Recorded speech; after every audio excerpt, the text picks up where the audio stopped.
When, many centuries ago, the Emperor Ashoka sent those two arahants, Sona and Uttara, from India to Burma, the prediction made by his teacher was that this land, Burma, in those days it was called Suvarna Bhumi, land of gold, could keep this gem of Dhamma, practice and theory, for centuries. And then 2,500 years after the death of Buddha, when the practice had been lost everywhere else in the world, Burma could then return this gem to India, where it would be established and spread around the world. And the man who did that was our teacher, Goenka.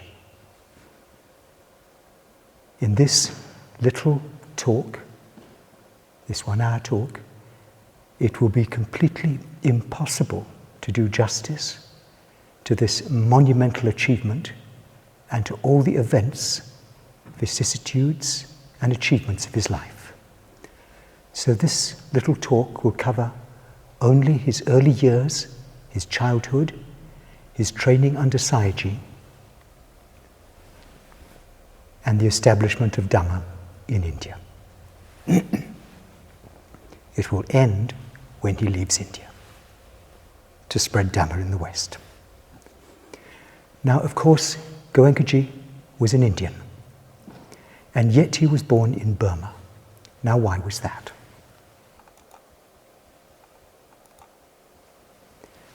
It was all due to this man, his grandfather, whom he called Baba, and whom Goenka had a very close relationship with the first 8 years of his life.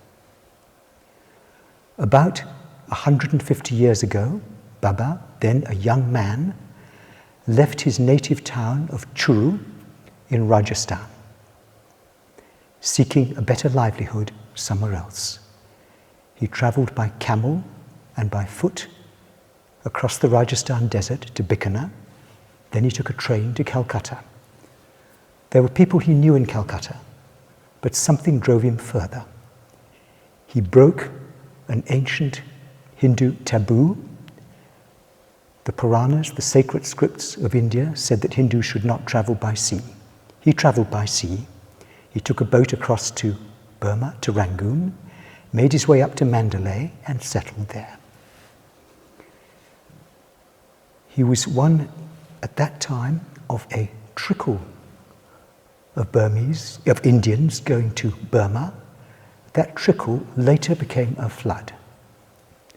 By the 1930s, many years later, there were over 1 million Indians living in Burma, 7% of the population, and half of the population of Rangoon. But this was early days, and he was something of a pioneer. Nor was he a rich person. He traded in textiles, probably buying them in Rangoon, selling them in Mandalay, and then going up by horseback to the upper district, to the Shan district, and there he would go from market town to market town. Mostly they had their markets, their bazaars on different days, so he would travel between them on horseback or by foot. He was a strict vegetarian, so probably for these trips of 20 or 30 days, he carried his own food with him, just pickled vegetables, dried rotis. When he needed water, he'd use his big turban and drop his container into the wells, drink water that way, and sleep in public rest houses or public platforms. It was a hard life. But he prospered, and sooner or later, he was able to start a shop in Mandalay, and that was the beginning of the whole Goenka family business. He had 3 sons, and they had children, and one of them, of course, was Goenka. So this young Goenka actually became quite close to Baba. He used to read him the newspaper in the afternoon, a habit which Goenka kept for the rest of his life. And the family, as we know, was a staunch conservative Hindu family, but Baba was different. He didn't like going to the Hindu temples, and he used to go to the Mahamuni temple. where that beautiful statue of Buddha is, and he would sit in front of it cross-legged for about half an hour. Goenkaji says he doesn't know what Baba was doing, what he was practicing, but it felt very peaceful. Initially, Goenkaji and his brother used to go just because they got a ride on an electric tram, and that was a big thrill for them at that time. Later, this young boy, 5 or 7 years old, he used to enjoy sitting next to Baba for a little while before he got bored, and he said that the beautiful, peaceful vibration, the atmosphere around that temple was very attractive to him, and later on it was that same peaceful atmosphere which attracted him to do his first course at Sayagyi Center in Rangoon. At the age of 12, he was put to work in the shop. Of course, he was going to school as well and learning English, and his English was even useful negotiating with suppliers from time to time. At 13, he had a big shock. He was adopted out of his family. And the reason was that Goenkaji's uncle, his father's brother, had 6 daughters but no son. And in those days, for an Indian Hindu family, a son was very important. They were the one who carried on the tradition. So Goenkaji's father said to his brother, okay, you can have Goenkaji, you can adopt him. So Goenkaji was adopted out. It wasn't that he was unhappy or that they treated him badly, but he really missed his mother. He was very close to her. An example, even at that young age, occasionally he would get migraines. And when he got a migraine, he would lay his head in his mother's lap, and she would gently massage his head with oil, and he said gradually a tingling sensation would start at the top of his head and go through his whole body, and then he would sleep peacefully in his mother's lap. So he missed his mother badly. But he continued in school, continued in the shop. At 16, he matriculated out of school. He was a bright boy, bright kid, came top of his class, but not only top of his class, it's said that he got the highest marks that year in all Burma. And this was quite remarkable for a young Indian boy. Obviously, he should have gone to university, but he didn't. The family wanted him to continue in the shop, and that's what he did.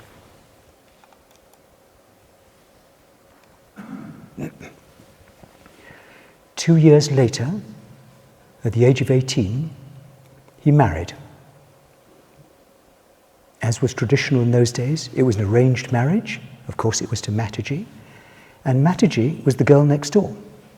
She and her family, also Indians from Rajasthan, literally lived in the next door house. And that was now 1942, the middle of the war. The Japanese had invaded, and even during their wedding ceremony, Japanese planes were bombing Mandalay. Very soon afterwards, the family fled, along with 500,000 other Indians. And they took this route, you can see it on that Google map there, across those impenetrable mountains at the top of Burma, to Assam. It was a hard journey. Thousands of Indians died on that journey. And this young Goenkaji, 18 years old, and his brother had to take this huge Goenka family across those mountains, because the men all stayed behind for a few days to look after the business. So it was with this 18-year-old boy and his brother. He got them safely and successfully across.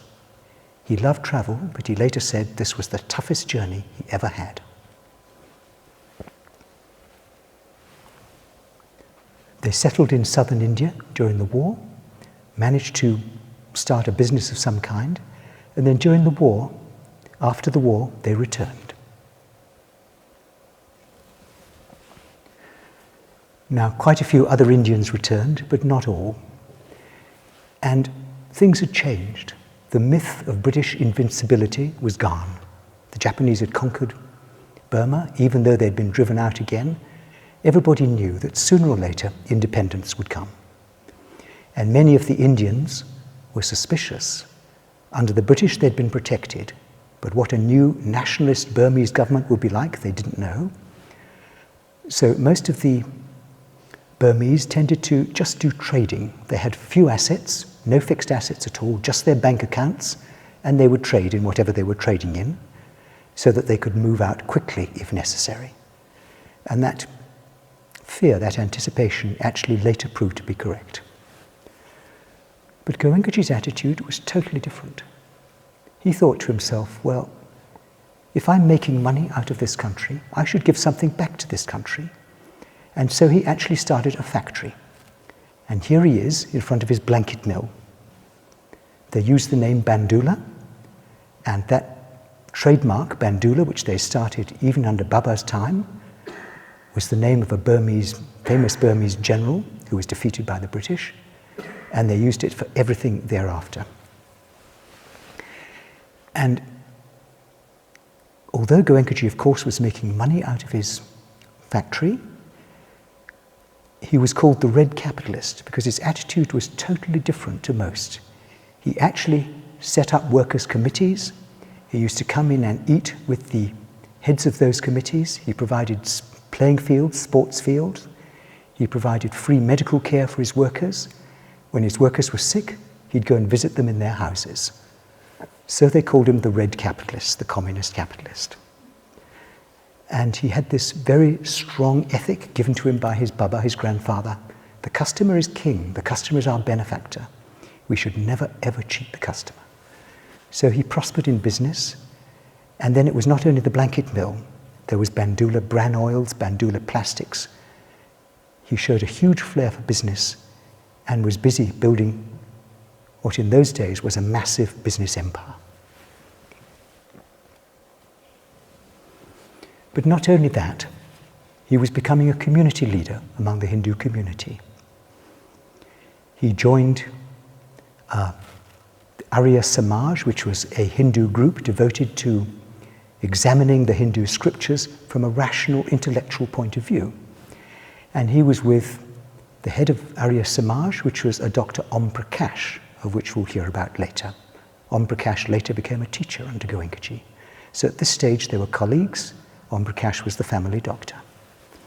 They founded an orphanage together, and they founded a Hindu literature society, which used to hold weekly meetings in Rangoon and elsewhere. So Goenkaji was in huge demand, an important person, and as he talks about in his own discourses, all this led to a very big ego and a lot of tension. And we all know from his discourses about his migraines. His doctor, one of them was Om Prakash himself, who was prescribing him morphine by that time. He went abroad. As we know, he came back worse. And then someone else said to him, come and take a course with this man, Saiji U Ba Khin.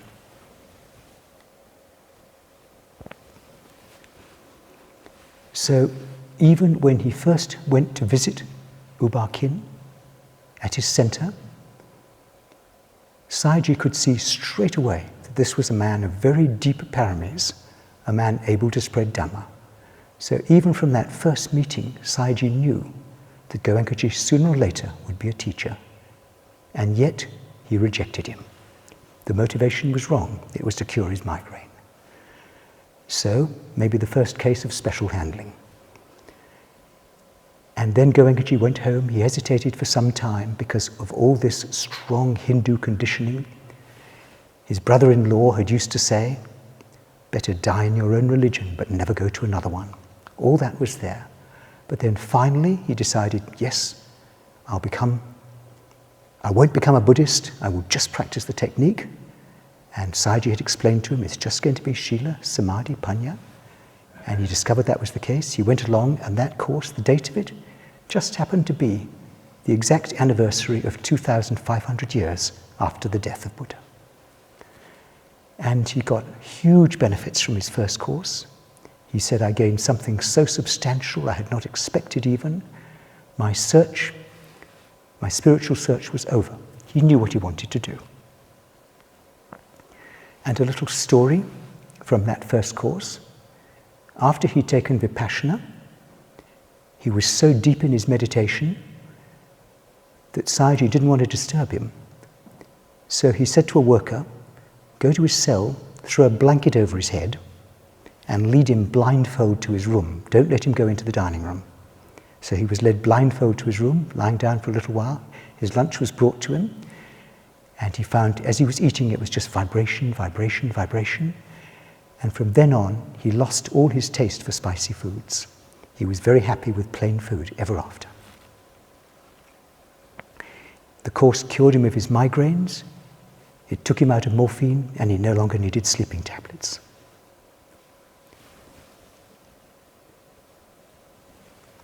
Now, you probably remember that on day 2 of his course, he wanted to run away. He talks about that. He was packed, ready to go. That's a hard situation to turn round. And he was turned round by this lady, professor of history at Rangoon University. And here she is. This is Daw Ma Sain. She's the one on the left, the shorter one. And Daw Ma Sain was a very impressive lady, a persuasive lady in her own right. It's said that she became a Sotapanna under Sayagyi. She was also the first Burmese woman ever to attend a university in Britain. So highly educated. And at that time, she was also asked to address the British Parliament on the subject of Burmese independence. And she must have been persuasive because Burma got its independence. So a very remarkable lady. This photo is taken when she was younger, and obviously she's in London. You can see the British policeman behind. Goenkaji, having taken his first course, many different members, almost all the members of his family, started also taking courses with Sayagyi. And this is a rather delightful family photo or group photo, Goenkaji with his family. Now Sayagyi's right in the middle, seated there. You can see Goenkaji to Sayagyi's right, below him. And above Sayagyi, to his right, is Mataji. She's the one just above. Now Mataji, his wife, had waited 4 years before taking a course, but Sayagyi was strongly encouraging her. He said, for your own benefit, and also for Goenkaji's benefit, you should take a course. Again, Sayagyi could no doubt see the paramis there. And when she first came to the course, she was incredibly sick. She was so sick she couldn't eat. And even climbing the stairs to the pagoda at Sayagyi's center, she needed 2 people to help her up the stairs. That's how bad she was. She said after Anapana, all that went away, and she was fine. Now, Mataji didn't speak Burmese, and Sayagyi didn't speak Hindi. So how did he teach her? By gestures, and she responded by gestures. Every evening he'd give a discourse in Burmese, which she couldn't understand, but Goenkaji was there and he'd translate just 5 or 10 minutes. And so that was Mataji's first course. And thereafter she was regularly at the center, often used to bring the children as well when there wasn't a course on. Another person to note is the old lady in white, right up, top left. That was Goenkaji's aunt, his adopted mother. She became a very serious student of Sayagyi's. Sayagyi would give a course once a month. Every month she'd go to that course, 10 days or 30 days, the bags would be packed and she'd be off. So a very Dhamma lady. Goenkaji was living in a real Dhamma household. Later on she passed away uncomplainingly of very painful liver cancer.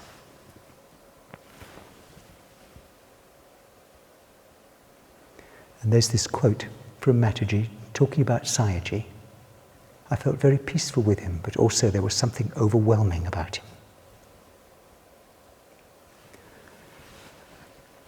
Now, the fears of the Indian community were realized in 1962. There was a military coup. The generals took over Burma, and that was General Ne Win, and they started a program of expulsion of the Indians in Burma.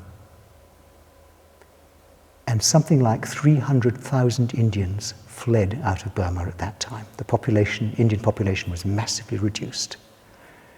And the Burmese government, when expelling them, gave them the grand sum of 175 kyats, which was nothing for their travel. The Indian government was having to arrange airlifting and taking them out by sea. That poisoned relations between India and Burma for a long time thereafter. Goenkaji stayed. He continued his business. But in 1963, he was summoned to the military office. And this was now a program of nationalization by the military junta. And Goenkaji was summarily informed that all his assets were nationalized. So in one stroke, he lost his property, he lost his blanket mill, he lost all his bank accounts, he was left with nothing. And he walked out of the office, and as he walked out, a poem, a verse came into his mind. When the jaggery is there, jaggery, as you know, is brown sugar, you have to endure the buzzing of the flies. When there's no more jaggery, you don't have to worry about the flies anymore.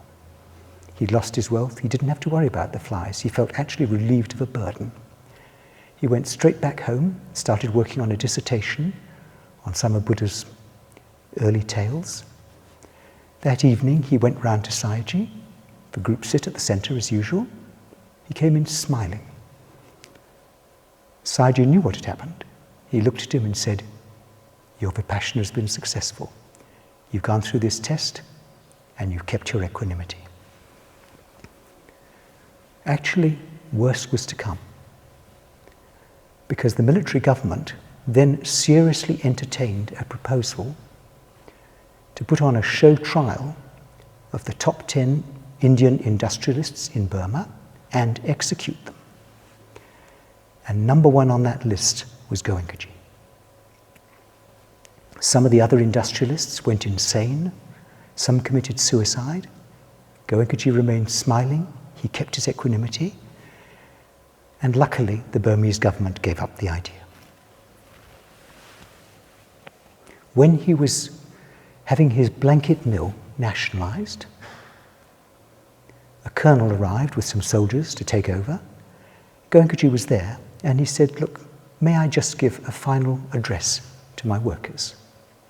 And luckily the colonel was kind. He was a kindly man. He said, "All right, but just be very careful what you say." And Goenkaji addressed them, and essentially he gave them a Dhamma talk. And he said, "Look, this blanket mill, it's a tree of merits. It's merits for us all. I've gained merit, you've gained merit, and now you have new owners, but I don't want you to stop working here. I don't want you to slack off on your efforts in any way. Give the new government just as much service as you gave me." The workers were very touched, and when Goenkaji looked round, he saw the colonel had tears in his eyes.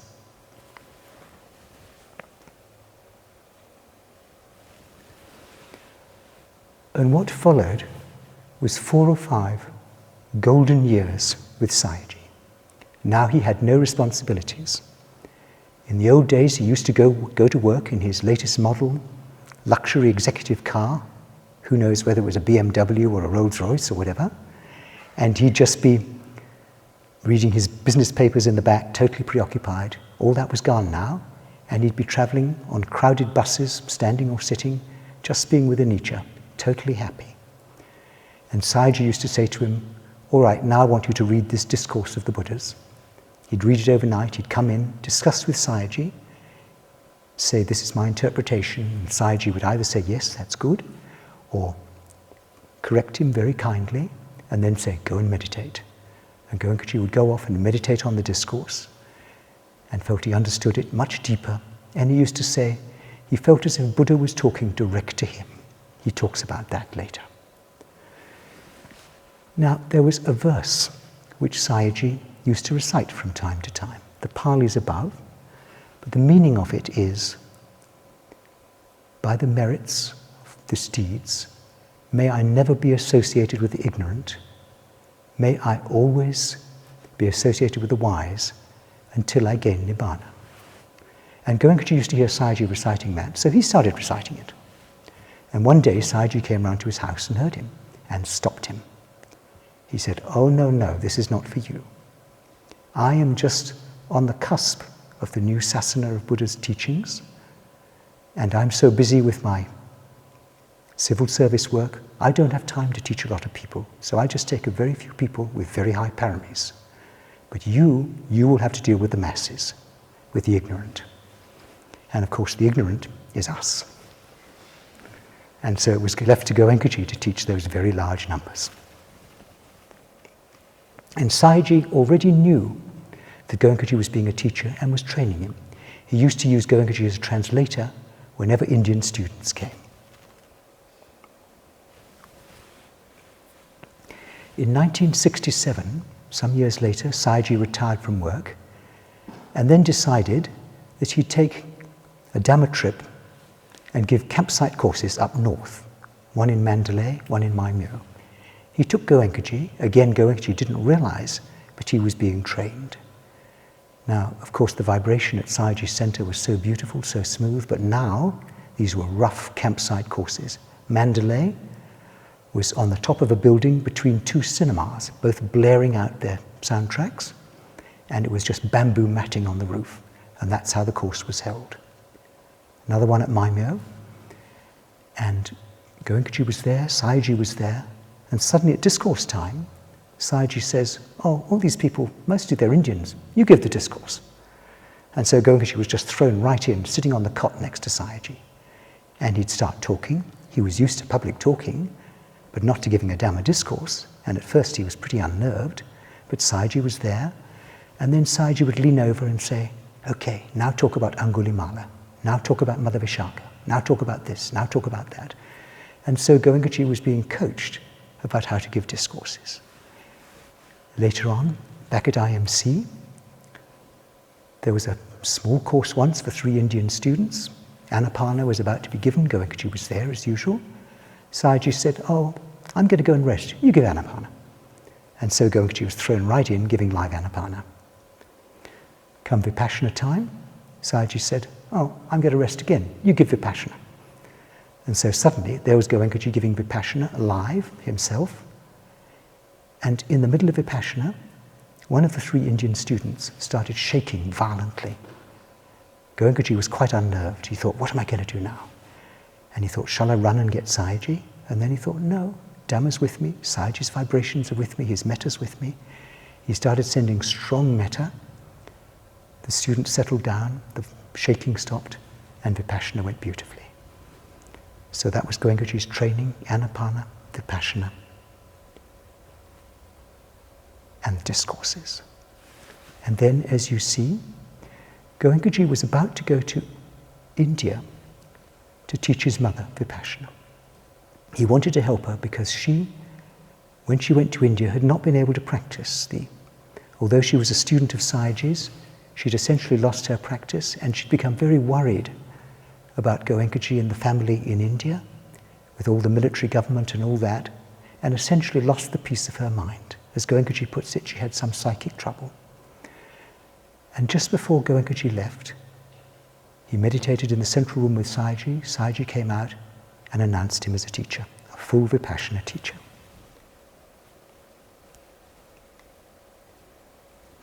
And he gave him a certificate, and this is the certificate. When we're appointed these days, we don't get a certificate, we just get an announcement somewhere, 1 sentence. But here it is, the full certificate. This is to announce that Satyanarayan Goenka has been trained under me in proper methods, theory and practice, and he is now a fully authorized teacher, Sayagyi Ubakyam. And Goenkaji was very nervous. Sayagyi was saying, "Oh, he's so pleased Goenkaji was going to India." And he says, "You're not going, I'm going. Dhamma is going. Dhamma will spread under you." Goenkaji was very nervous, and Sayagyi would upbraid him and say, "Look, why do you think it's you going? This is Dhamma going, you're just a vehicle." And Sayagyi also said that when he went over, he said nature would give some sign that it was pleased. So the next day, Goenkaji left. He flew from Rangoon to Calcutta. As he stepped down from the plane, there was an earth tremor which was felt throughout northern India. So that was a good sign, as if nature was pleased.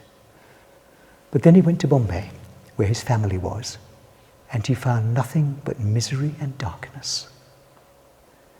His mother was in a bad way. And he'd been counting on his family to help him set up the first course.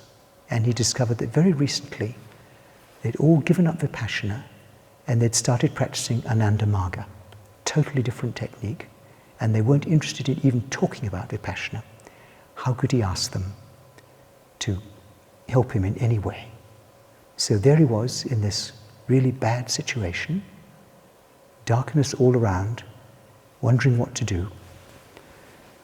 And of course he'd gone over to help his mother and his father, and they weren't coming at it. One day he meditates, feels this darkness all around, but he realizes his mind is actually totally unaffected. He's fully equanimous. And then he just starts sending strong metta. He comes out feeling much better, and there's someone waiting for him at the door, Vijay Adukya, an old family acquaintance. And Vijay Adukya says, I hear you want to give a course. I have a site for you. Would you like to come and look at it? So he's taken off to this Panchawati Dharamsala public rest house in Bombay, which Vijay Adukya has secured for him. The place is full of filth, dust. It's absolutely filthy. It's all amidst the din and noise of Mumbai. Goenkaji looks at it, but he realizes how tough it is to get anywhere to go, and he says, I'll take it. So now he had a campsite, and then all these people started saying, oh, I'll take the course. Mostly family members, but also others. I'll take the course, I'll take the course. And suddenly there were 10 or 12 people all saying, yeah, we'll take the course. So he knew there was going to be a course on, but his father and his mother were still holding out, and he was feeling really sad because he'd come over actually to give Dhamma to his mother. And then a thought came to him. He started again sending strong metta, and he remembered that when his father had taken a course with Sayagyi, the father was into Ananda Marga at this time, and into rites and rituals. Sayagyi had agreed with the father that he could just put aside his rites and rituals, someone else could do them for him while he took the course. And Goenkaji went to his father and said, well, why don't you do the same again? Just all your Ananda Marga rites and rituals, someone else can do them for you during the 10 days, and you sit. And his dad agreed. That left his mother. She saw that his father was sitting, and she said, well, she'd been really concerned that she would upset her younger son, who was into Ananda Marga, if she took a course with Goenkaji. But she said, all right, well, I'll come for 5 days. So the course was on. Now, this Dharamsala, totally unsuitable. It had a big hall, and it did have a room at the very top which a teacher could use, but the staircase to access it went straight through the female dormitories. And for Goenkaji, that was completely unworkable. So he said, all right, well, we'll just put a cloth at the end of the hall behind the Dhamma seat, and he slept and rested behind that cloth. The students were in the main part of the hall. And very few toilets. The students had to queue for toilets. Goenkaji had to use the same entrance as the students. And when he needed to use the toilet, he would simply ask the management, is there a toilet free now? So that was the conditions under which he was conducting this course. At first it went okay. And then about day 5, his personal assistant, Yadav, who became his lifelong personal assistant, started vomiting, as did a whole lot of the students. And Goenkaji couldn't work it out. He checked the food seemed okay. He got a doctor in. The doctor said, well, there's actually nothing wrong with them all, they're just vomiting. And then, as Yadav tells the story himself, Goenkaji came to him, and Goenkaji said, are you practicing something else? And Yadav said, yes, I'm doing Ananda Marga. And Goenkaji said, well, that is completely impossible here. You can't do that on a 10-day course. So long discussion. Yadav was very attached to his Ananda Marga practice, but finally he agreed, I'll give it up. Goenkaji taught him Anapana. He practiced that for the rest of the course, took Vipassana later, and after that the course went just swimmingly. His mother got huge benefit, and after that all the other courses started. And here's just a sample list from the first few courses. The The second course was in Chennai, former Madras. And that was organized by his brother, who was actually an Ananda Magi. But the brother raised no objection and even sent his wife on the course. Not a big course, but he arranged public talks for Goenkaji. And then the fourth course is an interesting one. That was given at Sarnath. Now, Sayagyi was encouraging Goenkaji all the time and very pleased that it would be in Sarnath, because Sarnath was where the Buddha had given his first discourse. But there was a problem. Almost all the students on the course would be monks. And of course, dana was needed, or money was needed to finance the courses. Goenkaji felt he couldn't ask his family any more for money, so big problem, how will the course be financed? The students were there, the site was there. And then again, the thought came in his mind, I'm just a medium. It's not my problem to sort this out, Dhamma will sort this out. So he just decided to go. As he left his house, getting into the taxi, Vimala comes to see him. Vimala is his sister-in-law, the wife of his brother, cousin brother, Radhesham. And she hands him a textile bag, cloth bag, full of coins. And she says, please take this. And the family was poor at that time. They'd lost everything in Burma, and this was her entire household savings. Saved carefully, penny by penny, over months or years. Take it, use this for the course. So the course was financed. Radhesham and Vimala later became very close. They became teachers themselves, and they taught Goenkaji. Taught with Goenkaji. Another course, number 12, Ajmer. You'll see there were 2 old students on that course and 2 new students. An organizer from Ajmer wrote to Goenkaji in flowery language, saying what a wonderful course this would be and how he'd get so many students. And Goenkaji was taken in by the language and agreed to come. And so he travelled with Yadav, as they always did, 3rd class, sleeper class on the train. And in the train, there was just one other person in their compartment, an old Indian sadhu, an ascetic, who was travelling nowhere in particular. And he and Goenkaji got talking about meditation. Goenkaji mentioned a meditation course was going to start the next day. And the sadhu expressed his interest. He said, oh, I'd like to do that. And he was quite free. So when they got to Ajmer, they got off. The organizer was there to meet them. The sadhu came with them. And then it turned out that the organizer had not been able to secure any campsite in Ajmer. All the people there had heard this was a Buddhist practice and they wouldn't rent their dharamsalas.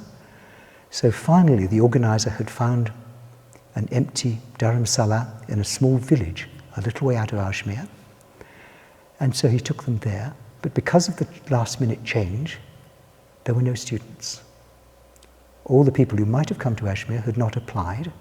So it was just the 4 of them, Goenkaji, Yadav, the organizer, and the sadhu. So 2 students. And this site was a horrible sight. No toilets, no running water. The place was empty, pretty run down. And so for a toilet, it had been organized. There was a dry canal behind the building. Over that was a concrete platform, and a 4-foot-high matting enclosure screen had been erected, just enough for privacy. That was the toilet. A bamboo matting had been erected for showers in the courtyard. It wasn't very private. Goenkaji said, don't worry, I'll go and bathe by the well. And the watchman used to bring water from the well, and he'd do all the cooking. Goenkaji was not abashed at all. He said, okay, well, there's only 2 of you, let's make it 4 of us. Yadav and I will sit a self-course. So he sat a self-course. In the evening, he'd give discourses to the sadhu and the organizer. And so the course went like that. Day 7, the organizer leaves because he has to go to a conference in Sri Lanka. So now they're down to 3. But it was a very good course. At the end of it, the sadhu was thrilled. He said, I've spent 12 years in the Himalayas, but that was nothing. It was useless time compared to what I've gained in these 10 days. So they all went back happy.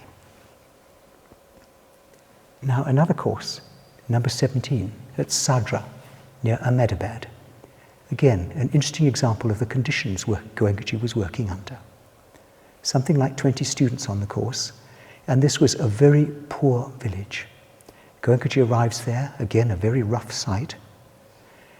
No management, no cooks, nothing. So the people who were taking the course, they said, well, look, don't worry, we'll do the cooking. After checking in the mornings, we'll go and light a fire, and we'll make the lunch, and we'll bring you lunch. So that's how it happened. And Goenkaji knew how poor these people were, so he said to Yadav, don't ask anything from them. So the first day, lunch comes, Yadav brings it, 1 boiled vegetable, a few half-burnt rotis, for salad, half an onion, a little buttermilk. That was it. And later they come to him and they say, oh, Goenkaji, we're so sorry about the food. We're very poor. We can't afford anything else. And he says, look, don't you worry about me. You just carry on with your meditation. Your food was delicious. It had your metta in it. I'm quite comfortable here. Don't worry about me. And that was how the course went. And so, course after course, and all the time, encouragement from Sayagyi.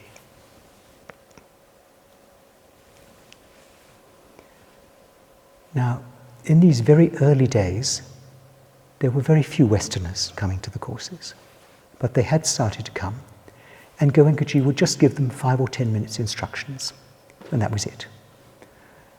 But after a while, as the numbers started increasing, they said, well, look, we want a course, and you can speak English. Come and give us a course in English. And Goenkaji refused.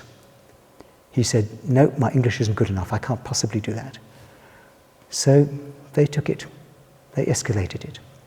They went to Sayagyi and said, look, this man is refusing to give us a course. Please say something. And so Sayagyi sent the message you see below. You must go. They'd organized a course. They'd rented a villa at Dalhousie, just 11 of them. You must go. Your English will be good enough. Dhamma will be fine. And Goenkaji was actually quite happy to go to Dalhousie. It was in the Himalayas. He was just very concerned about his English. So Anapana was given. Come the discourse on the first night. He sits on the Dhamma seat and he feels this horrible vibration. He feels as if he's being suffocated on the Dhamma seat. All he can manage is 15 minutes of a discourse, and then he has to stop.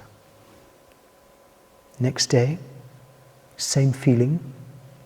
He manages 25 minutes at this time, but still feeling completely suffocated. There's something very wrong, some horrible vibration from somewhere which he can't work out.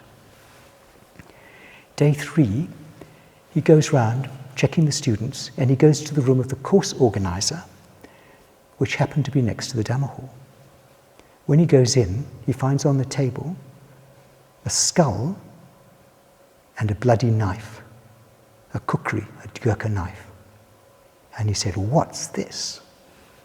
And the organizer said, oh well, before I came, my old guru said, you should do an animal sacrifice. And having sacrificed that animal, you should bring the skull and the bloody knife with you, keep it in your room, and your meditation will be very good.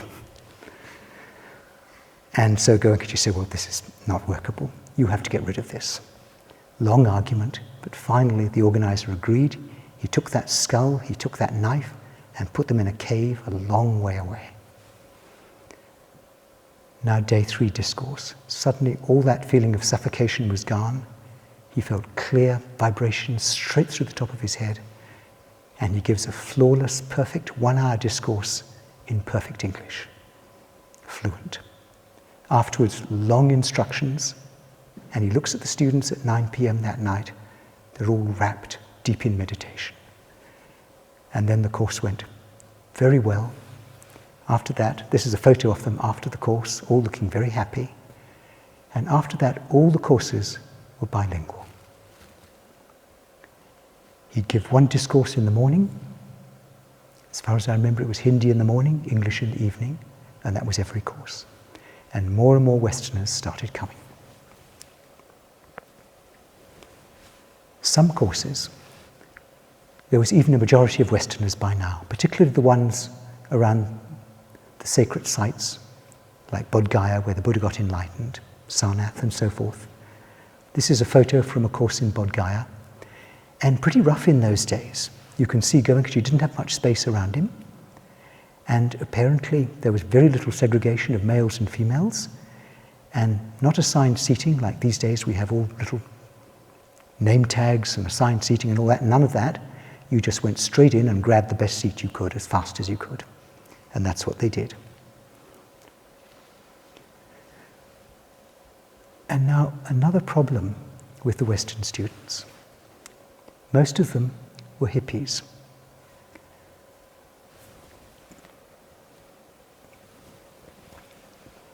They'd come from the West, seeking some kind of spiritual search. They were usually dirty, they were unwashed, they had long hair, they were often addicted to drugs and sexually promiscuous, all deeply shocking to the Indians.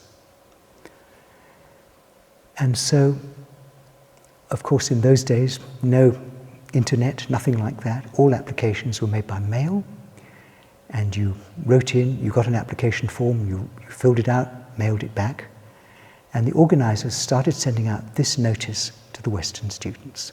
This is an actual notice kept by a Western student. And it says, please be clean, please wash. Don't bring lice to the course. Every day in summer, wash yourselves, wash your clothes.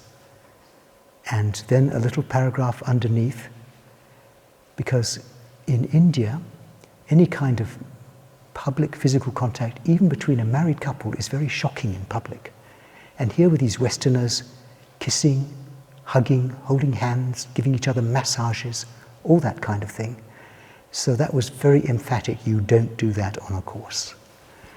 And so here he was dealing with these pretty rough Western students. And he used to say later that when I look back at those early Western students, and I see them now, many of them teachers, assistant teachers, I feel so pleased seeing where they've come from.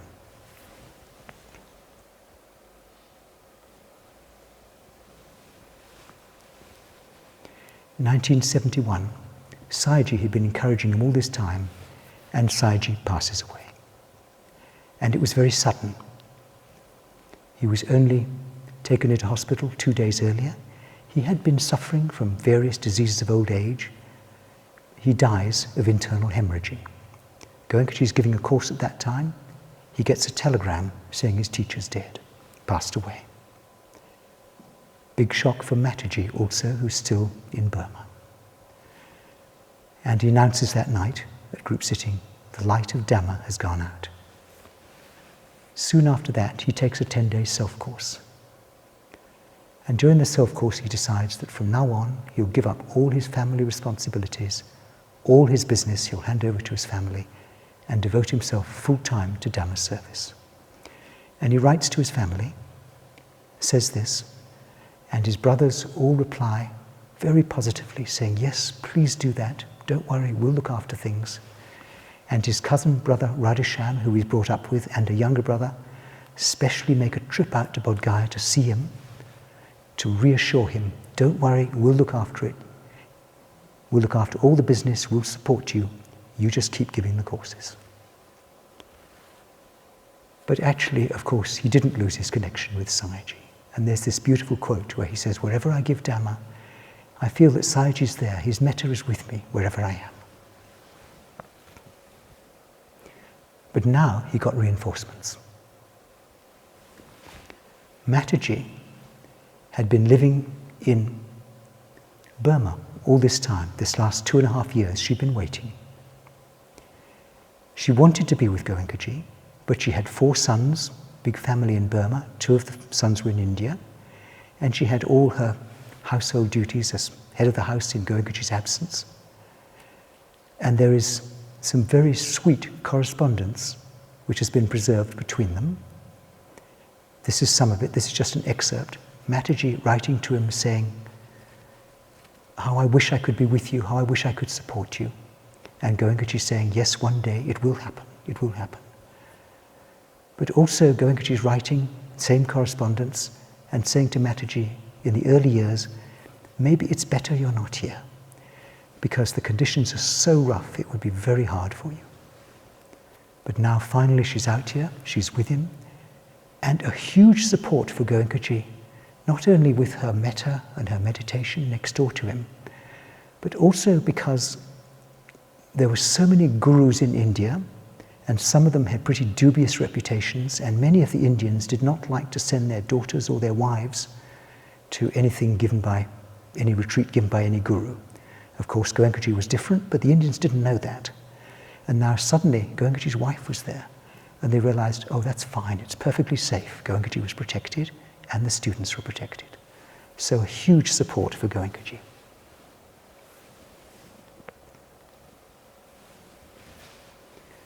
The next year, a campsite course, he's asked to give one at the Mahatma Gandhi ashram by some close followers of Mahatma Gandhi. Of course, Gandhi's dead long ago, but his followers, very interested in practicing, the course went very well. Now, the leading disciple of Gandhi, reputedly a saint, widely revered in India, was Vinoba Bhave. Vinoba Bhave didn't actually attend the course. And afterwards, Goenkaji met him, explained what he was doing, and Vinoba Bhave was very skeptical. He said, I don't believe this. Only God can make these changes. And he threw Goenkaji a challenge. He said, all right, well, if you can give Dhamma to rough, undisciplined school children, and if you can give it to hardened criminals, then I'll believe you. Now, the hardened criminals had to wait because Goenkaji didn't have the ability to organize a prison course at that time. But the school kids, yes. And Vinoba Bhave organized a course in his own school, the school he looked after. And these were really rough street kids, totally undisciplined, abuse and filthy language in every sentence. The course was given. After that, they were reformed characters, no more bad language. And Vinoba Bhave was pretty satisfied, and he said, all right, now what about the prisoners? That came later.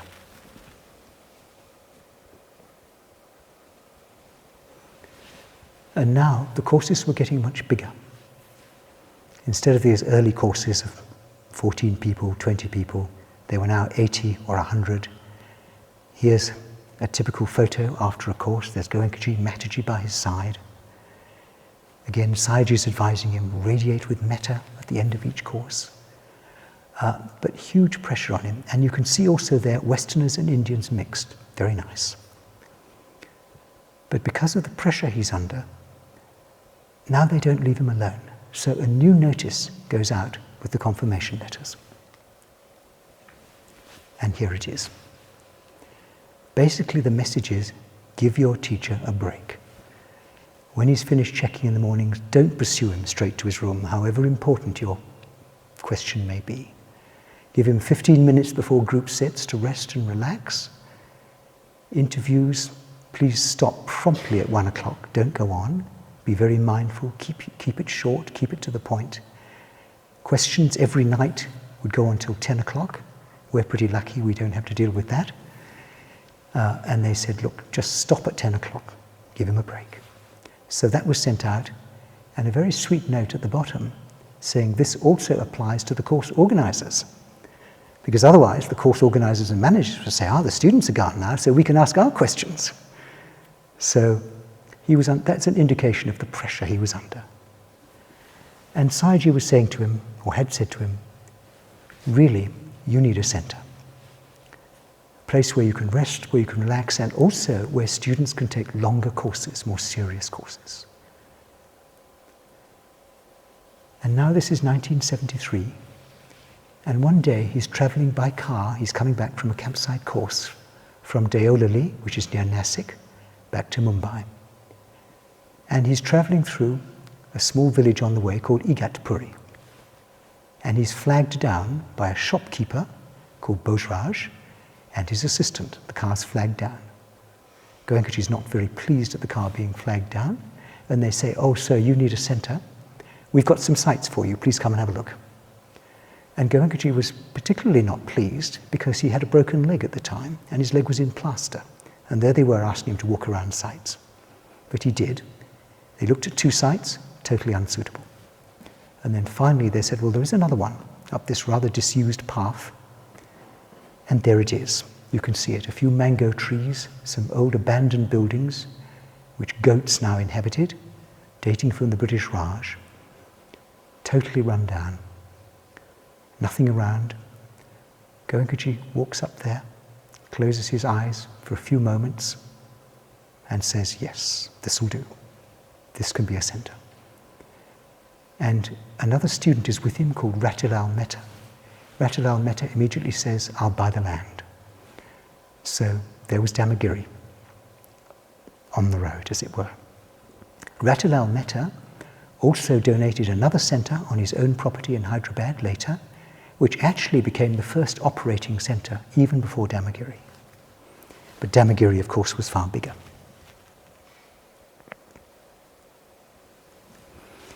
And now these rough Westerners started coming to Damagiri. This was 1974, 1975. There was nothing there. There was no water, no toilets, no food, intermittent electricity, no phone. But these Westerners, they were used to rough conditions. They came along and they said, okay, Goenkaji, what will we do? We're here now. And he said, meditate, meditate, meditate. Clean yourselves and then clean the center. So for water, they'd go down to the well at the bottom of the hill. They'd bring up buckets of water and scrub the center down. For food, they'd go into the village and get food. Electricity was sometimes. And for a toilet, they'd use the north-facing slope, a very well-ventilated toilet, totally open. And because they looked a bit rough, and because of these sensibilities of the village, Goenkaji laid down certain rules. No women to stay on the center overnight. They had to go back to the village and stay in hotels. And all the men to be clean-shaven and to wear white pants. And here's two of them. One is Narayan, who became the center manager of Damagiri, and the other is our own Graham Gamby, formerly an assistant teacher in Australia, former husband of Anne Gamby. And here is a description by a Canadian student of the conditions. The place was overrun by snakes, spiders, large centipedes, all kinds of horrible things. And as he sweetly puts it, a little bit of samasati, a little bit of right awareness at night could save your life. So that was the conditions they were working under. Now we move back to Vinoba Bhave's challenge and a different scene. This is now 1975. And a new student comes on the course called Ram Singh. Now Ram Singh later became number 2, second to Goenkaji in the whole organization. He was a senior civil servant. He was actually Home Secretary of the state of Rajasthan, the most senior civil servant in Rajasthan. And his wife had migraines. And some friends said, oh, if your wife's got migraines, you should go and take one of these courses which Goenkaji's giving. He cured his migraines like that. And Ram Singh, being a senior civil servant, had heard all about these guru trips, not necessarily Goenkaji's ones, but other ones, and they had a pretty dubious reputation. He said, no, I don't want to go to that. Don't think you should go. And she said, no, I want to go, and I will only go if you go with me. So Ram Singh was trapped. He had to go. At the end of the course, of course, he gets a huge amount out of the course. And he goes to Goenkaji and he says, look, I'm a civil servant in Rajasthan. I've heard about this challenge about prisoners. I can organize a prison course for you in Rajasthan. And so it happened. And this course was given at Jaipur Central Jail. Something like 100 students on the course. And 5 conditions were set by Goenkaji for the jail course. And here they are. The prisoners must have fresh linen, fresh clothes, decent, simple food, no locks, chains, no guards, exemption from hard labor, and 10 female prisoners should also take the course. Now, the jail superintendent was extremely dubious about the last one. He said, look, these men have been in forced celibacy for years. You let 10 women among them, who knows what will happen? But Ram Singh was Home Secretary. He was very senior. He used his authority. He said, no, that's the condition, that's it. Very reluctantly, the superintendent said, okay. And then Ram Singh added another condition. He said every evening during the discourse, because the number of prisoners taking the course was not that great, but there were 1,000 prisoners in the jail. It was a big jail. He said every evening, I want all 1,000 prisoners to be able to come out into the open compound and listen to the discourse. And the superintendent was shocked. He said, how can we possibly do that? Every day there are disturbances, sometimes riots. We try to keep them all separate all the time. You let 1,000 of them out together. Who knows what will happen? Ram Singh insisted. And so it was done. So Anaparna was about to start. Goenkaji's there. Prisoners are all sat down. The very back of the hall, 2 prisoners are led in chains. Goenkaji looks at them and said, what's this? I can't give Dhamma to someone in chains. And then the superintendent explains, look, these men are multiple murderers. They're on death row. They've got nothing to lose. Any of them could decide to try to make a hero of themselves by killing you or Ram Singh or any of the senior officials here. We can't take that risk. Goenkaji stuck to his guns, said, I'm not giving Anaparna until those men are taken out of chains. So finally, a compromise was reached. 2 soldiers with guns were put at the front of the hall with orders to shoot if those 2 men got up and did anything. Anaparna went just fine. Nothing happened. The next day the discourse was given, the 1,000 men assembled, no problem. The course carried through, and during the entire course there was no disturbance whatsoever, even though previously there would typically be 15 or 20 incidents every day in the jail. During that time there were none. 3 studies were done, research studies were done on the prisoners, all showed huge positive benefits, lowered blood pressure, they gave up smoking, changes in attitude, all that. And from then on, the government of Rajasthan adopted Vipassana as an official program in its jail courses. And now, back to Dhammagiri. Construction had started. This was now 1976, and here's a lovely photo of Goenkaji with Sri Ram Taparia on the left and Shyam Sundar, his younger brother, on the right. And it looks like they're having a picnic on the construction site. Now, Sri Ram Taparia was a very early student of Goenkaji, and he was possibly the only Goenkaji student who ever in those days went over and actually visited Sayagyi in Rangoon also. Sayagyi met him and strongly encouraged him to support Goenkaji in what he's doing. Sri Ram Taparia, as a result of that, founded the Sayagyi Uba Khin Memorial Trust, which was the legal body which owned the Dhammagiri land. He oversaw the first phase of construction at Dhammagiri, and he also served as a manager on many of Goenkaji's early courses. So here they are having a picnic together, and construction went on apace. And then they were getting ready, and then there was a problem.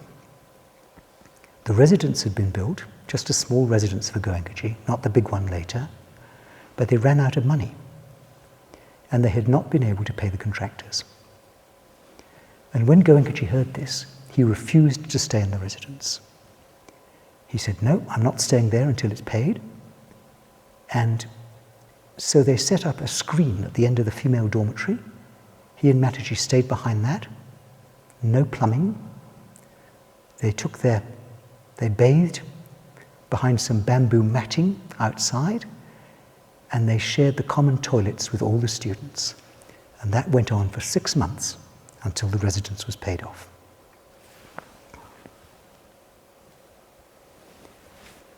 And then there was the first 10-day course at Dhammagiri. There had been an old student course earlier, but this was a 10-day course. And that, of course, is not the main hall of Dhammagiri today. That's now a dining room. But there we have Goenkaji giving a course, 89 students. And at the end of that course, Goenkaji made a very important announcement. He said, from now on, all my courses will be on a dana basis. I will never again charge for courses. And you remember how he talks in his 10-day discourses about how the trustees were all so worried about what would happen. But he stuck to it, and of course it was very successful. That first course was the point at which he announced it. And then the courses continued, course after course. And something else Goenkaji wanted to do was build a pagoda so that people could meditate seriously. And here he is on the pagoda plateau with Mataji going around giving metta. And there he is laying the foundation stone of the pagoda, again with Mataji in the background. And there it is under construction.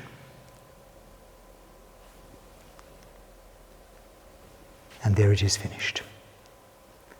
That was in 1979. And when it was finished, Goenkaji gave a public talk. A lot of people came. And where he's sitting, you can see he and Mataji are viewed from the back there. They were sitting on a raised dais, which is where the main meditation hall is today. So that was the inauguration of the pagoda. Dhammagiri was now set up. It was running. Dhamma was well established in India. So for these first 10 years, from 1969 to 1979, he conducted 165 courses with an average roughly of 100 students per course. The Ganges of Dhamma had started flowing in its land of origin. And now his mind was turning to the West, to the spread of Dhamma outside India. Very early, in one of his very early courses, a Western student had come. She wasn't the first Western student, but very early. The first Western student was a monk, actually, at Sarnath. But she came and said, please, Goenkaji, I'd like to invite you out to France, to my native country, to give a course there. And at that time, Goenkaji said, wait 10 years. Now 10 years was up. She came back with another invitation. And Goenkaji started thinking about, how can I do this? And his Burmese passport was only endorsed for one country, which was India. And it was government policy never to endorse Burmese passports for more than one country. So he made a special plea. He wrote to the ambassador, asked him, made an application to have endorsement for more countries. The ambassador would not even forward it to Burma. So then he talked to a friend of his, who was very senior in the Burmese government, or had been, and the friend said, well, look, the head of the government at that time, the president of Burma, of the military government, was a man named Colonel Mong Mong, who was actually a personal friend of Goenkaji's. So Goenkaji made a direct appeal to him, can I please have an endorsement to go to more countries? Mong Mong didn't even reply. He later said, look, I cannot change government policy on this. So Goenkaji consulted with his friend again, and his friend gave him some advice.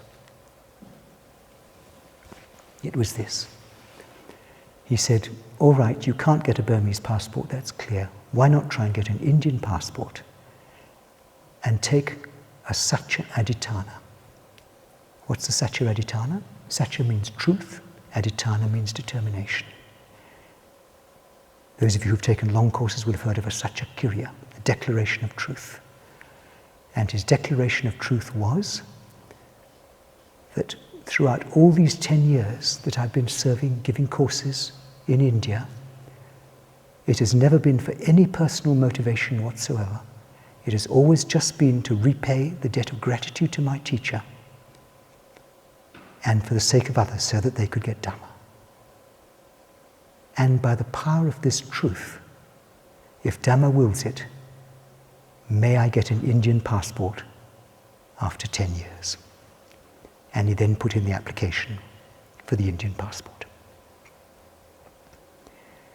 And the application got stuck. Nothing happened. Why?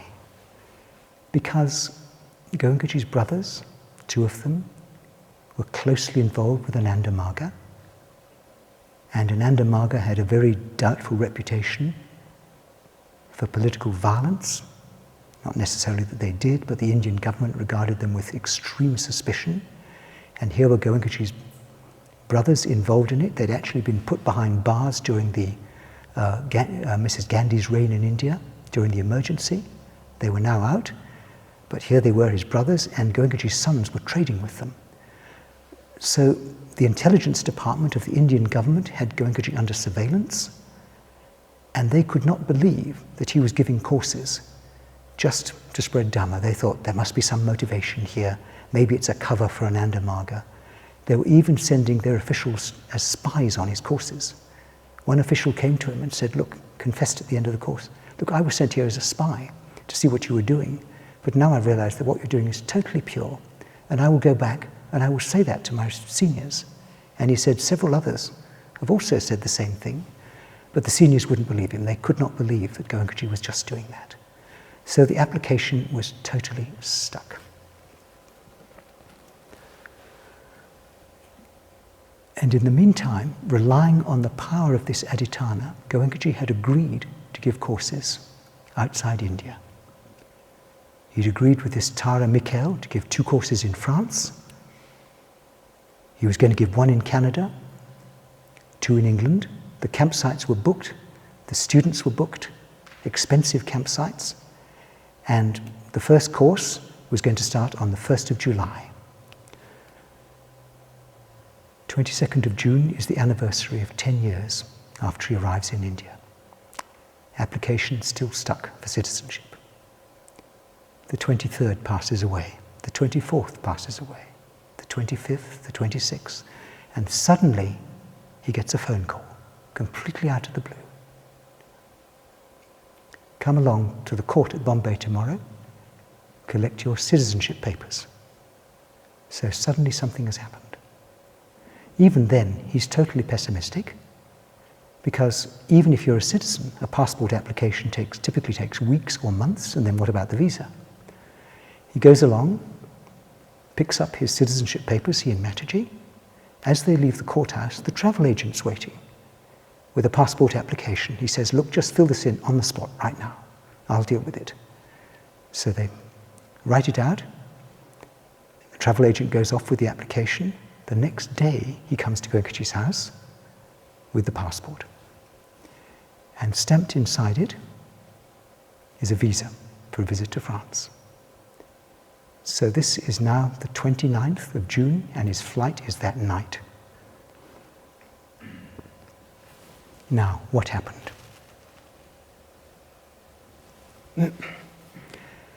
3 or 4 days back, Goenkaji's 3rd son, Murari, and his wife, Vatsala, were talking to Vatsala's maternal uncle, Mr. Muraka, Sri Muraka.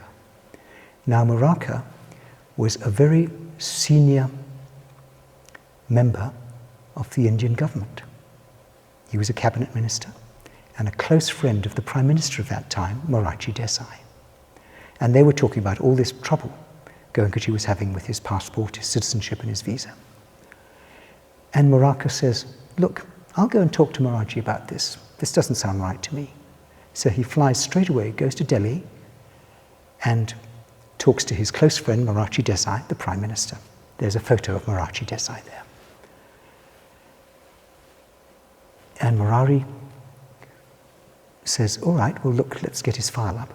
So he brings up the file, calls for the file, and he says, oh, this is with the intelligence department. He's under surveillance. I can't do anything.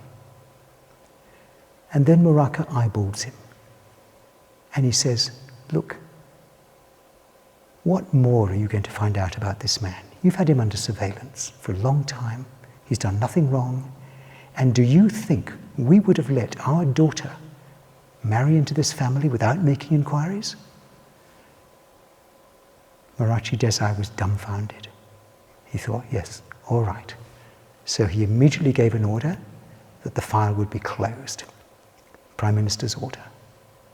And then Moraka says to him, well, look, this man has to leave in 3 or 4 days. So Maharaji Desai says, okay, so an order comes from the Prime Minister's department, do everything you need to do to get that passport and get that visa on time. And so on the 29th of June, Goenkaji flies out. He arrives in France on the 30th. And on the 1st of July, the course begins in France. And here he is at the end of the first course in France. That's Bill Hart on the left, who managed that course. And here's Goenkaji and Mataji looking very happy. And on the right there is Tara Mikkel, the lady who organized it. But that is another story, the spread of Dhamma outside India. And that is for another day. Thank you.